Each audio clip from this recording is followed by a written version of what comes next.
दरिया जनाब दियां बेरहम ते मौज जड़ियां छल्लां ने उन्हां छल्लां नूं एक आए ने शख्स इन्हां दरिया अबूर कीता है। तकरीबन ये 2 किलोमीटर का जरा टोटा है दरिया का। इन्हां दरिया अबूर करके ये दूसरे किनारे लगे ने। ये दरिया विच तरना या दरिया अबूर करना भी एक फन है। ये कोई सारियां दा काम नहीं भी, ना ये किसी दे वस दा काम है भी दरिया किवें अबूर करना है। ये वेखो इन्हां बोरी दे विच तकरीबन किन्ना ने विच बुजुर्गो फोम है। हाँ ये फोम है। फोम के जरिए इन्हां तकरीबन ये कितने किलोमीटर बनता है जिहड़ा तुसां क्रॉस कीता है? 3 किलोमीटर तुसीं पानी दे विच आए हो ते इधरों फिर तुसीं जांदे किस तरह हो?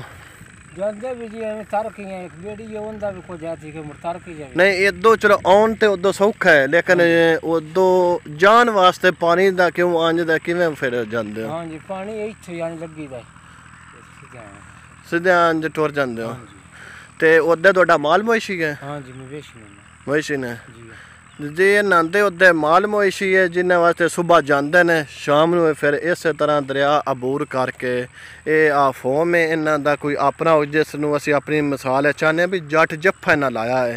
इन्हें ये जट जफ्फा लाया है, इन उत्ते तर के ये आते हैं। ये दरिया अबूर इस तरह करते हैं। तकरीबन 3 किलोमीटर दरिया दे विच पानी दे विच ये आते हैं। तुसीं वेख सकते हो इस टाइम पानी का जिहड़ा बहाव है वो है दरिया जनाब महमूदपुर दे विच तकरीबन 98,000 क्यूसेक का जिहड़ा बहाव है वो चलदा पे ते पानी भी काफ़ी तेज़ है।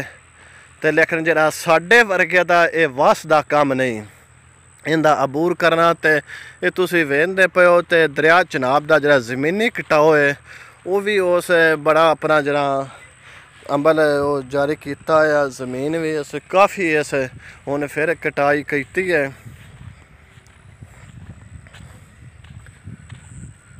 ये तोड़ तक के जड़ियाँ मनियां ने ये हुण फिर ज़मीन दियां गराइयां तकरीबन इन्हां 2 महीनों के अंदर 50 एकड़ जरा ज़मीनी रकबा है वो दरिया बुरद हो गए। ये हुण ही हालिया विच इन्हां दिनां दे विच जिहड़ा पानी आया तकरीबन 2 लाख क्यूसेक दा रेला उस क्यूसेक रेले दे विच ये दरिया बुरद जिवें पानी कम होए उस कम सतह दे विच इनदी जिहड़ी सतह दे विच कमी होई है उवें ही ज़मीनी कटाव भी इस अपना कीता वेख सकते हो। पहले रस्ता आया ये रस्ता भी खार के इस दरिया ने अपनी लपेट च ले ले। इत्थों तकरीबन महमूदपुर का इन्हां 2 महीनों के 50 एकड़ ज़री रकबा जिहड़ा है वो दरिया बुरद हो गए। लेकिन साडे जिहड़े MN ते MPA साहब ने ते वो बस खाबे खरगोश और ज़िली इंतजामिया भी खाबे खरगोश के मज़े लै रही है। बस ये सोचते हैं सैलाब आवे, दुआवां करते पर भी सैलाब आवे तो सानू माल लभे, कोई माल तरसन भी पवे तो इन्हों असा बन बना के या नाकू बना के नहीं देने।